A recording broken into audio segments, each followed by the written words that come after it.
So here's something. This is a thrill, all right? Had a thought that maybe this was going to happen, but then I thought it wasn't going to happen, and then I found out today it was going to happen. We have a very special guest here tonight, someone that has been a great friend of our podcast for a long, long time, and it's just a great moment to be able to bring him back on the show. Ladies and gentlemen, my Anakin Skywalker and yours, Matt Lanter here joining us tonight. What? Matt's here. Did I step up to this microphone? No.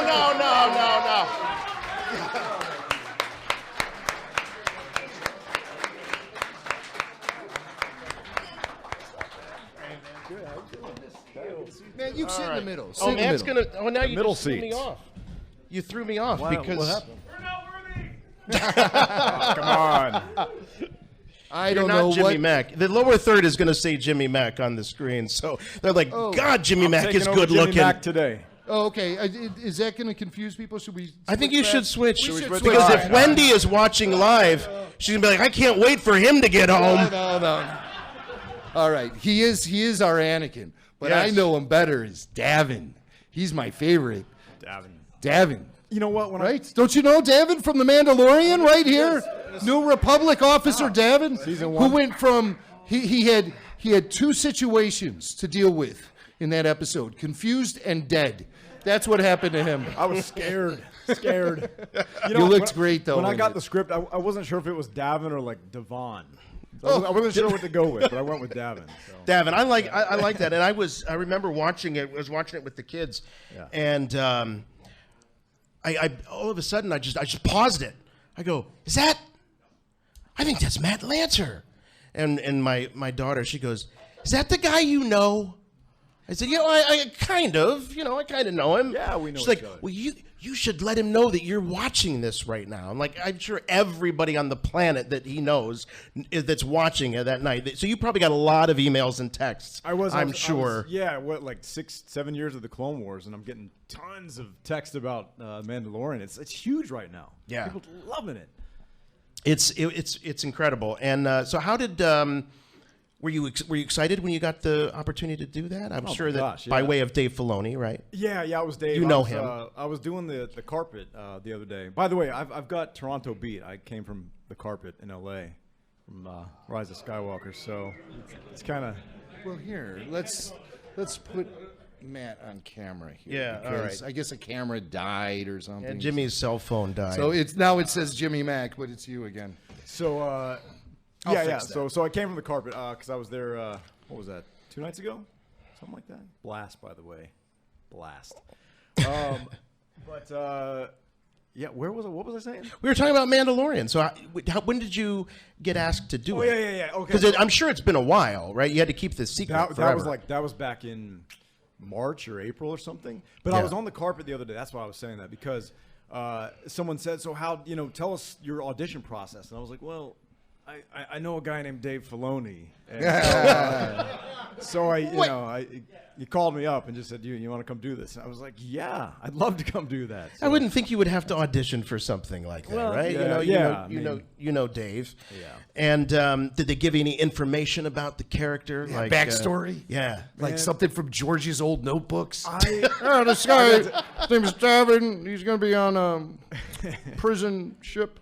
That sounds good. Prison ship. you know how secretive everything is. is, I'm pretty sure like the day before I was going to shoot, I called my agent. I mean, I could have texted Dave too, but I was trying to do like the professional thing, and I was like, I'm shooting tomorrow. I've not seen a script. I've seen nothing.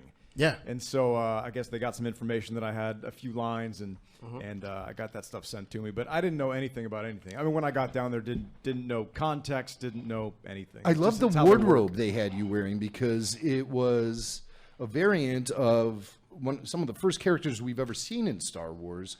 Those rebel blockade runner soldiers, just with sort of a different color scheme. And they, Bill Burr made fun of your shoes. I know. So that did happen. You're still sore about that, I can You know tell. what? Like, I honestly, I don't remember if that was in the script or not, or if that was all him just like going, look at his shoes. Look at this guy's shoes. Yeah, we should say something Ridiculous. about that. Yeah. Orthopedics. Yeah. So I can't remember if that was in there or not. But, it's funny, Jimmy Mac, that you mentioned the costume because when I did some initial test fittings, I think they had made me a custom thing. And it wasn't that one. It was green colored. And Dave he was like, that's definitely not right. We have to redo this into more of a blue that was more, costume appropriate. So there was a thing. Dave's definitely keeping an eye on things like that. He does. Yep. And the helmet, the big egg. The helmet. So, I had this death scene. Spoiler if you haven't seen it. Sorry. Spoiler alert. But, I wasn't sure how I was going to wear this huge helmet and die. Because I was like, oh, I got to lay on the ground and, do this. And I figured that I was going to be so, but we did it. And the helmet just kind of placed just right. I got a question. I've always wanted to ask. I've never had an opportunity to ask an actor who has a death scene. This is going to sound kind of morbid. But do they tell you, close your eyes, don't close your eyes? This might be a secret. But Ooh, I don't want to get you in trouble. Well, it's okay. We did film an actual death, which they didn't show. Like a more dramatic one? Like you're like, well, they didn't show. There might be, I don't know. Maybe it'll be in deleted scenes or something. I don't really know. I'm trying to be real careful as to what I can say. I know we got to be very down. We don't want to get Matt in trouble. Yeah. But we did this death a couple different ways because of Disney Plus and the whole. So we did eyes open, eyes closed, all that sort of stuff. Okay, all right. Yeah. Now I know that that came up a lot during the Clone Wars, where there would be characters that would meet a sticky end. And they would sometimes animate it in a couple of different ways to try to get it past the the censors for Cartoon Network. So that's not terribly uncommon. So I don't think we outed anything. Yeah, I mean, I don't know if it's a censored thing or not, or if it was just how graphic do we want to be? Right. How far do we want to go? Matt, you're such a good actor. You could do X eyes. I mean, right. you like can old Tom and Jerry die cartoons and have the X. Yeah, He can do too. that. He's such a good actor. If you hit him on the head with a baseball bat, little birds come out and spin around. He's a natural. He's just a natural. Yeah. So obviously, hot off of the Mandalorian. Also, how about Timeless? How great was it to be able to watch Matt? Yeah, thanks. Every week in Timeless, and that show was talk about a dedicated and devoted fan following with that show. Yeah. I mean, they just would not. They were not ready to let go of it, and they kept with the letter writing campaigns and the emails, and that's got to feel good, right? Oh yeah, it feels great. I mean, just to know that somebody loves what you're doing. We worked really hard on that show. It's a time travel for anyone who hasn't seen it. It's a time travel show. There was 3 of us, so we were in scenes all day, every day. I mean, we worked a lot of hours. So to know someone loves your work that much that they spend their own hard-earned money to fly banners. They were flying banners over Comic-Con and some other areas I can't remember, but it's really validating in that selfish kind of way. But then also just to know that everybody's having so much fun with it, that they're that into it, and doing the write-in campaigns and doing the Twitter campaigns and all that kind of stuff. Was really great. I'm just glad people loved it. I mean, they're still doing it. They're still talking about it. Oh yeah. Yeah. Abigail Spencer, who was in the show with me, has a show that just came out on Hulu, and I guess people have been asking her about Timeless, doing the rounds and doing the promotion. And she talked about doing a movie and how she'd love to do a movie. And so my feed is blown up again with people saying, "What's going on?" Yeah. Oh, you never know. I mean, it seems like these ideas and franchises can go on forever. They never seem to die now. They never seem to die. And Timeless it's a timeless concept. Yeah, it's something that can be brought back at any time in the future. Yeah. Oh, I mean the potential in that show. I mean, you could go and meet anyone in history. It's endless potential. Yeah. Right. Yeah. Well, speaking of shows that keep coming back, we've got February coming upon us, and as we're all getting used to the idea that there won't be any more Mandalorian for a while, we can all get very excited about the Clone Wars returning to Disney Plus in February. It may be the end of the Skywalker saga. But was at Anakin the still end. has a couple things left to say before we really Yeah. put the final nail in the coffin. Right. Yeah, and again, we don't want to put you in a position where there's certain things you can't say, but the fact that this is coming back. Can you talk a little bit about when you found out that they were going to bring the show back? It's a long time ago. It's like In a couple years galaxy, ago that yeah. I found out. Yeah. Yeah, I mean, it was a surprising phone call. Actually, I think I got a call from my agent before I heard from Dave or anybody at Lucasfilm, and so I got this call, and I didn't know if I should know about it at that time because I thought, well, maybe someone like Dave or somebody would have called me, and then I got this phone call, and so I text Ashley. I don't know if you guys heard the story or not, but I text Ashley, and I was being all cryptic, and I was like, hey, have you gotten any interesting phone calls lately or heard anything kind of weird that might be out of the ordinary? And I can't remember what she said, but I think she was sort of cryptic back. And then I text James, and I was like, hey, James, how you doing? Have you heard anything weird lately? And then we all sort of got on to the fact that we were all talking about the same thing, and that was it. I guess it all just kind of came down real quick, and Dave hadn't had the chance to call everyone yet. So, yeah, that was a good surprise. And, I know we've got, I think it's 12 or 13 coming back out at the moment. But Yeah. Oh, that's great news. That's awesome. We are very excited about that. I got to be honest. I was the first person to ever type hashtag Save the Clone Wars. it was you. And it was you me. did it. I did it all by myself. Yeah, it was you. I am a top Hollywood power broker. Yeah, you are.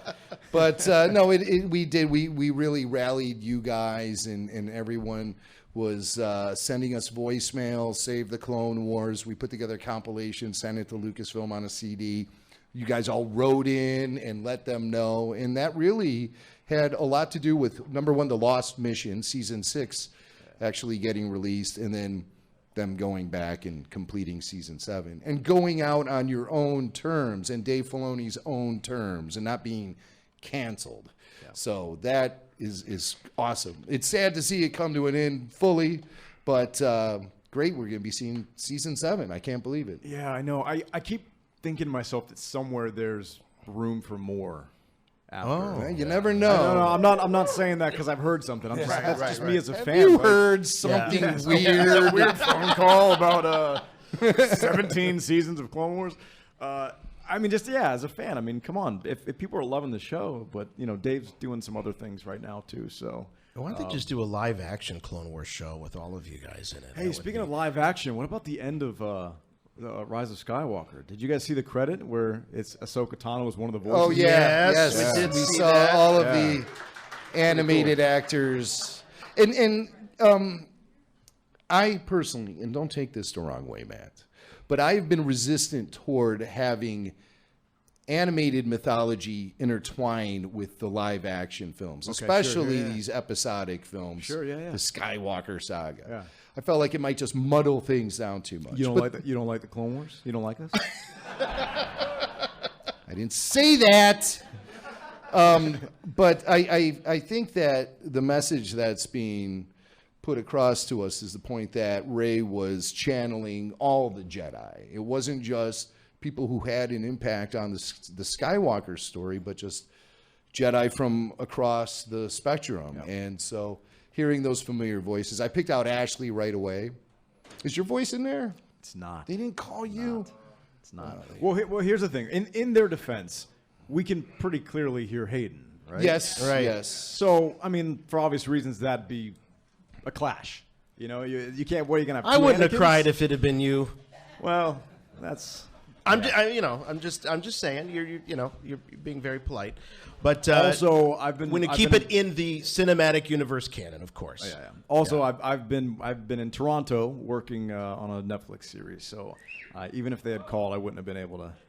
Get down You'd there have and been do busy. that. Yeah. You'd been busy. I actually saw some great photos of you and Hayden Christensen together. So the two of you have met. I believe. Yeah. It was at Chicago Celebration. Yeah, that was the first time I'd met him. Yeah. He was back. They've got a huge green room where we're all just sort of floating around before we go out for our signings and stuff. And he was back there, and then I just went up to him and said, "Hey, how you doing? I'm I'm Anakin. He said, wait a second. What's going on here? Yeah. What happened? Yeah. He's a really super nice guy. Yeah. And he just said, thanks for doing what you guys have done. You really help keep the Star Wars thing alive. And yeah, he's super gracious. Yeah, it was great. That's awesome. Yeah. That's awesome. That was a fun picture seeing the two of you together. And then I captioned it, "We were the chosen ones." Ah, perfect. Yeah. Perfect. Awesome. Two there are. Yeah. Only So, two. you mentioned the Netflix show. What can you tell us about that? Yeah, sure. I'm also kind of like under a publicity Embargo? Right now? with that too. You're not supposed to be here right now, are you? I'm not. Really, he's literally on vacation. Guys, he and his beautiful wife, Angela, who is also here. Hello, Angela. Yay. They're literally on holiday. They're on vacation, and they were ridiculously kind enough to come here tonight. They found out we were doing this, and you were actually at the Rise of Skywalker premiere just a few nights ago. So I was, you just recently come back to the beautiful Northeast Ohio area. Yeah.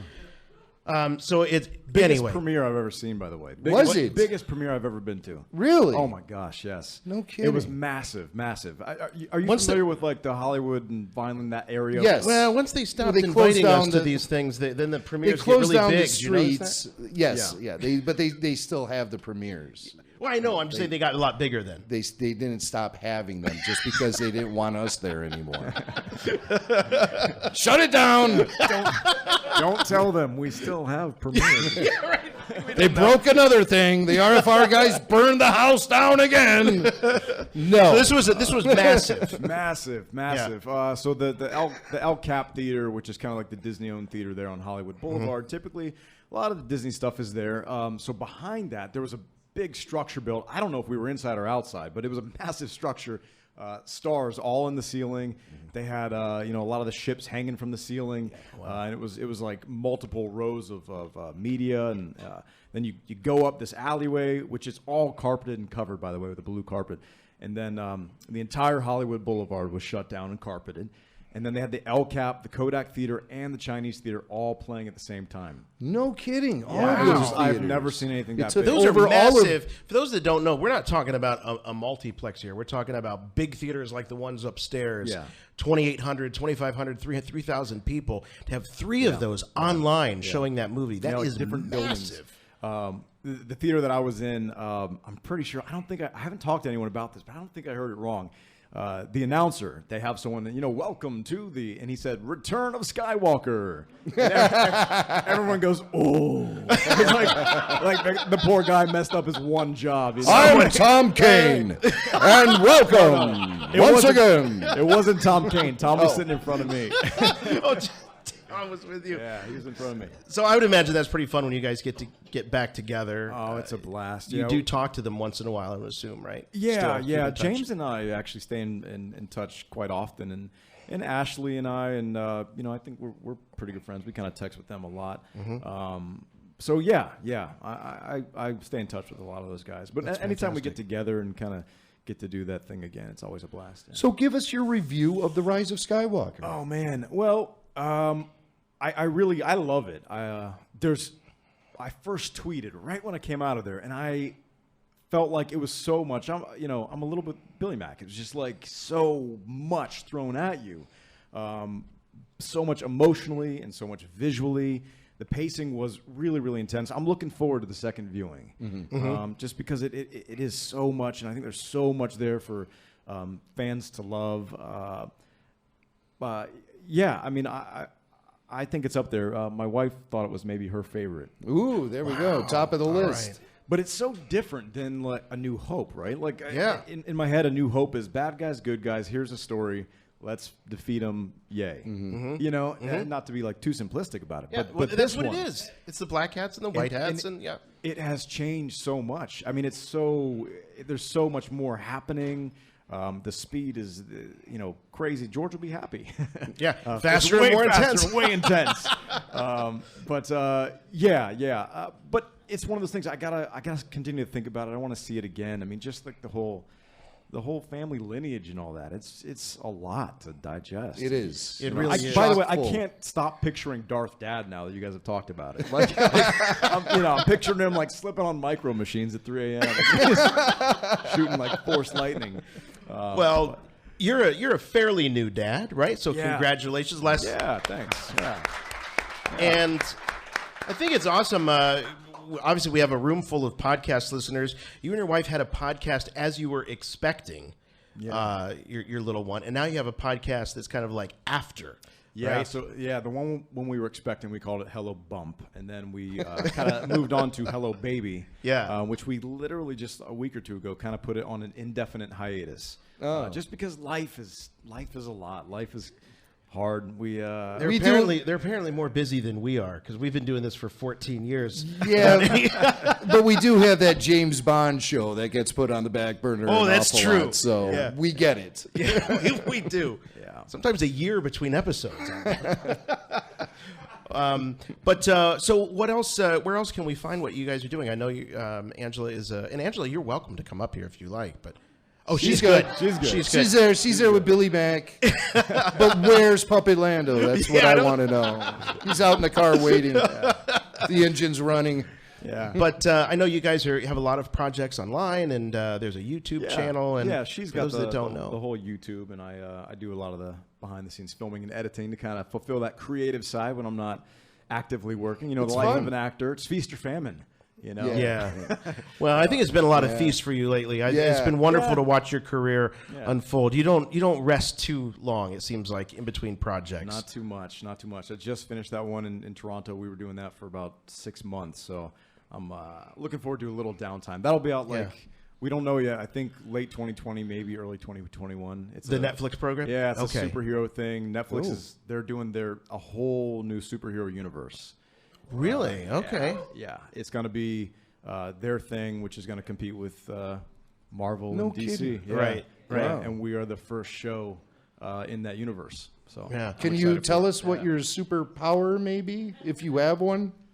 So it's a comic. So Okay. I can tell you a little bit. So the comic's called Jupiter's Legacy, and then there's a prequel comic called Jupiter's Circle.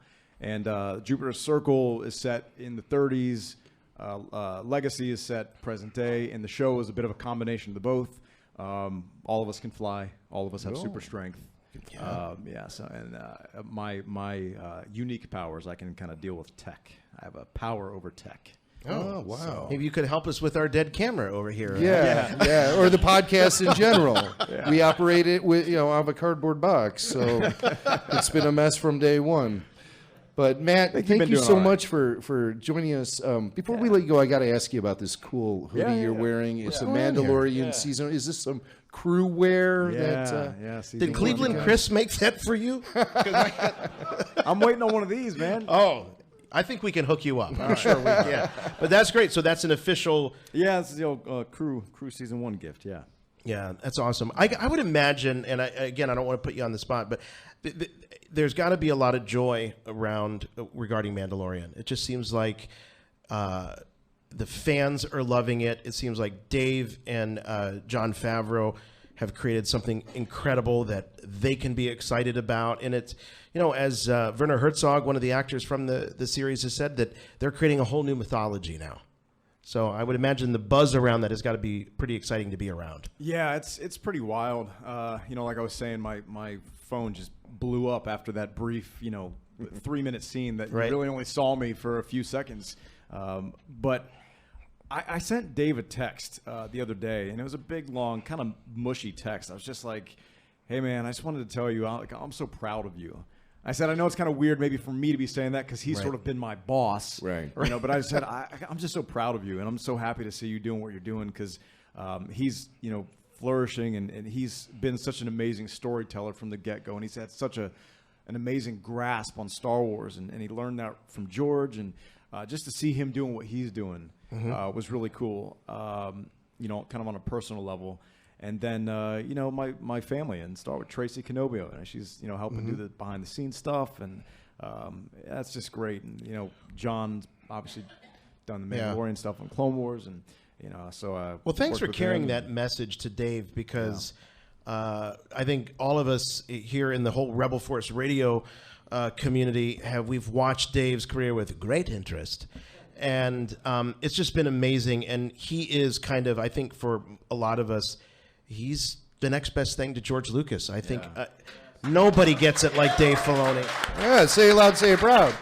And it's also been proven that Star Wars storytelling, especially live action storytelling, is not the easiest nut to crack, even for great filmmakers. And we've seen many come and go. But the Favreau-Filoni combo seems to get it, and they're doing it right. Yeah. I mean, when I was on set, there was I was witnessing dialogue between them talking Star Wars story and would this and wouldn't this and how does this and nice. Yeah, it's he's doing awesome. Do you find that Dave approaches this is he the same guy to you as far as the guy that was doing the animation? Yeah, just a lot busier. Yeah, I'm sure. Yeah. Right. Yeah. But yeah, I mean, I think that he's the same guy. I mean, he just loves Star Wars and loves the stories and. Harder to get in touch with now, but he's the same Dave to us, Yeah, you're not telling me anything I don't know. Anyway, well, Matt, it's amazing to have you here. We can't tell you how much we appreciate and value your friendship. All the way back, I mean, how many years ago was it that I interviewed you at your aunt's house? Yeah, that was a while ago, and that was back when I didn't know anything about Star Wars. I remember hitting that doorbell, ding dong. I just felt so dorky showing up with my little microphone, and I'm gonna interview Anakin Skywalker, for God's sake. I remember you called him to make these arrangements, and when you called him, he had his Bluetooth going through his car speakers, and he picked it up and said, hello. And the next thing Jason heard was, Jason, it's Anakin. And he said he almost swerved off the road. I had just seen the Clone Wars movie like a couple of times, and so that voice was in my head. And it was an awesome experience. And I really mean it. I mean, I don't mean to diminish anyone else, but we watched and listened to you give life to Anakin Skywalker and fulfill that promise of the relationship that he had with Obi-Wan Kenobi, your relationship with James Arnold Taylor, and you gave us just so much amazing entertainment, and again, fulfilled that promise of what that story between those two great characters was going to be like, and thank you so much. Oh, yeah. Thank you. Thanks. Ladies and gentlemen, Matt Lanter, Anakin Skywalker. Thanks, guys. Yeah, there we go. There we go.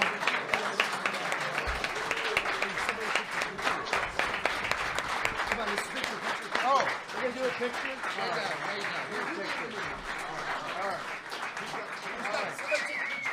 Somebody grab this. Angela, come on up here. This is likely to never happen again. All right. We got to show it. Thank you. All right. Good.